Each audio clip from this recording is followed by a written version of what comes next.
state governorship election result sheets from Gospel Akpabio, the president of the Senate.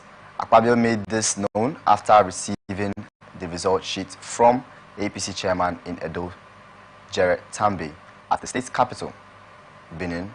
This came following the declaration on Monday of Okpebolo, the APC candidate, as the winner of the election by INEC on Sunday, September 22.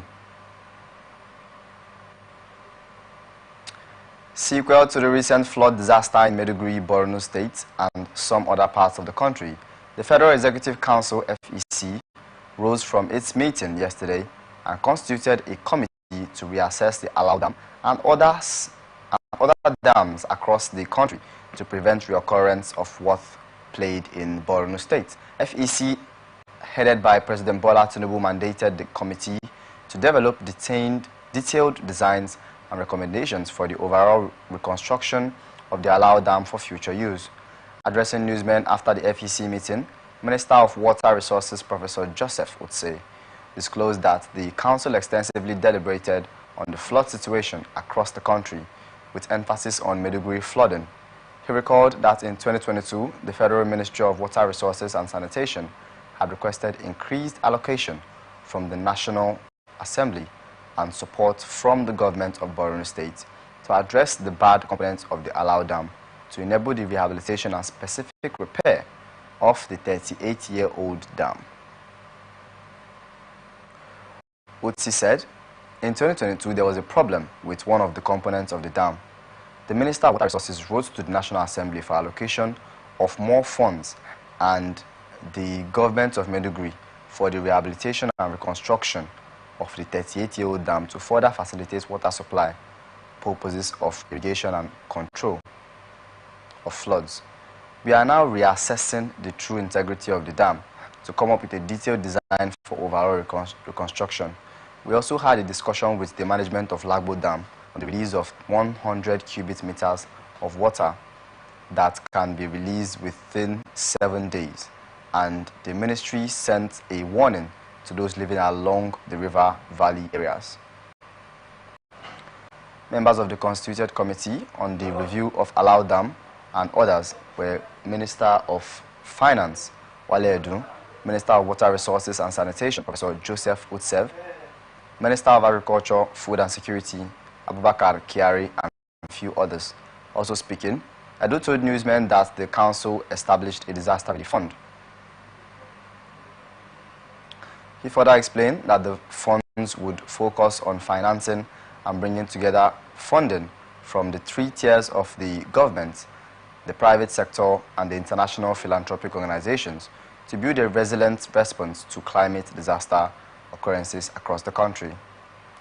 Acknowledging existing relief funds domiciled with the National Emergency Management Agency, NEMA, and the flood relief funds set up in 2012, the minister said that the president directed the setup of the fund to mitigate the climate challenges. In his words, we agreed with the decision of Mr. President to start today's FEC meeting with the devastating situation of flooding in Maiduguri in Borno State. At the end of the discussion, which we started the meeting with, Mr. President did direct that a disaster relief fund be set up. We know that there is NEMA, the flood relief fund. The President feels that in this era of climate change and events from time to time, no matter the prevention measures there will be disasters that will occur. We need to build greater resilience in the form of a substantial disaster relief fund, separate from the agencies that intervene in disasters. This will focus on the financing. From the federal, subnational, local level, private sector, and even the international organizations, it will be led by top corporate governance, including leadership by the private sector at an appropriate level to build for Nigeria a resilient response that is adequate in size, scale, and quality, and to respond to such occurrences as we have had in Borno and elsewhere. We know no matter how we pray against it, we know that this will happen from time to time. So we need to be ready. Now we know we do have the NEMA relief fund. We have the flood relief funds set up around 2012.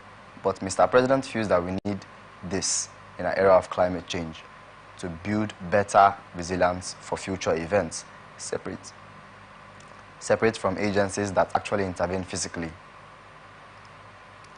This will focus on the financing and bringing together of more spectrums of the federal, subnational levels, and all other levels, including the private sector.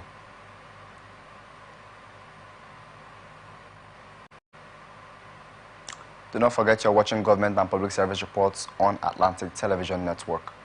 We'll be back after this short break. Stay with us.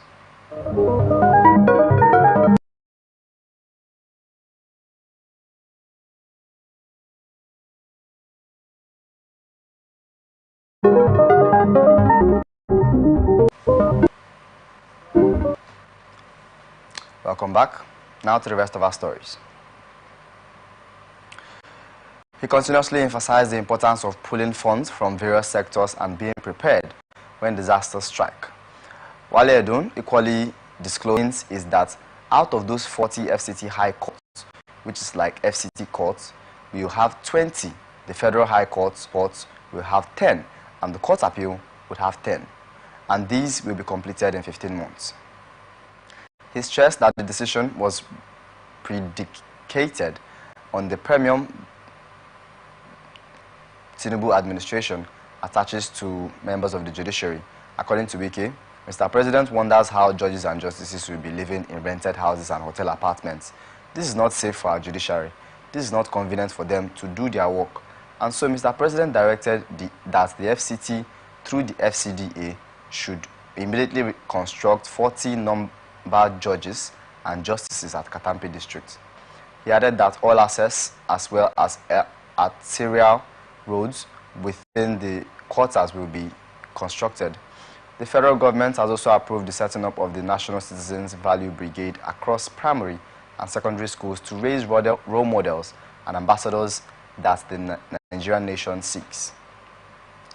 Minister of Information and National Orientation, Mohammed Idris, told newsmen that FEC gave approvals to several changes in the Federal Ministry of Information and National Orientation policies to strengthen the national value system, precisely the institution of National Citizens Value Brigade across basic schools.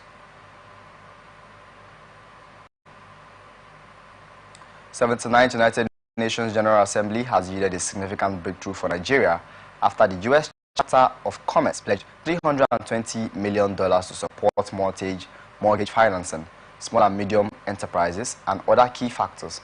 At a U.S.-Nigeria Executive Business Roundtable hosted by the U.S. Chamber of Commerce, Nishal Biswal of the American International Development Finance Corporation announced that with a portfolio of $1 billion assistance to the President on Media and Communications, Office of the Vice President Stanley Mokocha, the sum of $100 million has been earmarked for FCMB to finance SMEs in Nigeria with particular interest in women empowerment. The U.S. Chamber of Commerce also announced that $20 million has been approved for a firm, Robust International, for processing of cashew nuts in Nigeria. Biswal said the American Chamber remained committed to working with Nigerians in the development and pursuit of sustainable economic policies. Appreciating the gesture of the group, Vice President Kashim Shettima reiterated President Bola Tinubu's commitment to investor-friendly policies. He stated, "I urge you to give Nigeria the benefit of the doubt. The current administration led by Mr. President Bola Ahmed Tinubu is the most investor-friendly administration in the history of Nigeria. With fuel subsidy, when fuel subsidy was an albatross around Nigeria's neck, he hit the ground running by withdrawing the fuel subsidy and unifying the multiple opaque foreign exchange markets. On Monday, Nigeria's Ministry of Foreign Affairs, Ambassador Yusuf Tugar, led other members to brief the Vice President on the activities and itinerary lined up for him in New York. Tugar outlined the programs and activities, saying the Vice President is expected to deliver President Bola Ahmed Tinubu's national statement at the General Debate of the United Nations General Assembly. Apart from President Tinubu's national statement delivery, Vice President Kashim Shettima is also expected to meet with the Secretary General of the United Nations. Aside the other heads of state lined up to meet with the Vice President, there are also scheduled meetings with the head of the African, Caribbean and Pacific states, the President of the World Trade Organization, Dr. Ngozi Okonjo-Iweala, Director General of the International Atomic Agency and multinational companies, amongst others. Also on the itinerary of the Vice President is a meeting with the Bill and Melinda Gates Foundation and a host of other international partners. Analysts have decried against the federal government's consistent borrowing in a bid to fund critical sector across the nation.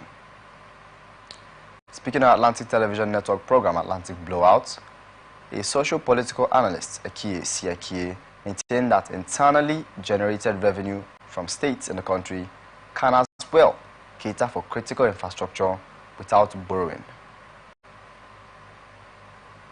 So I feel that we don't need to borrow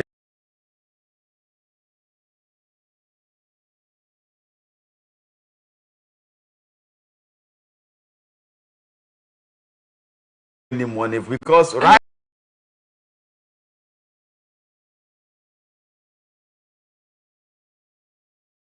now,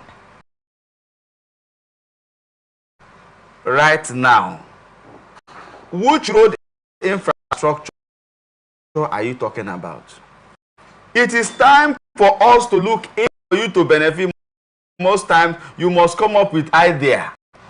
When you come up with an idea, then the person in charge will approve the idea because he knows that there is also economic benefit from that idea you have generated. So people don't mold brain in Nigeria for nothing. Elucidating further, Mr. Ekie tasks states across the Federation on key infrastructure responsibility as it may. It's not the right time. What if there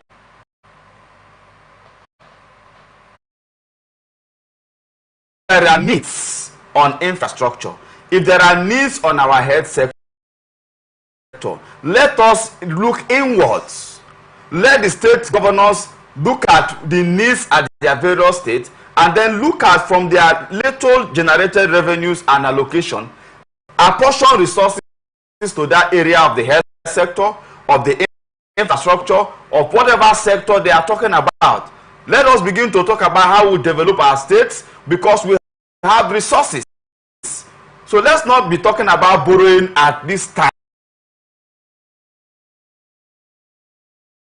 To reports, Nigeria's rise in public debt, especially with the upcoming $1.7 billion World Bank loan, have added more pressure on the nation's fiscal management, while the funds aim to boost critical sectors like healthcare, agriculture and infrastructure. The increase in debt now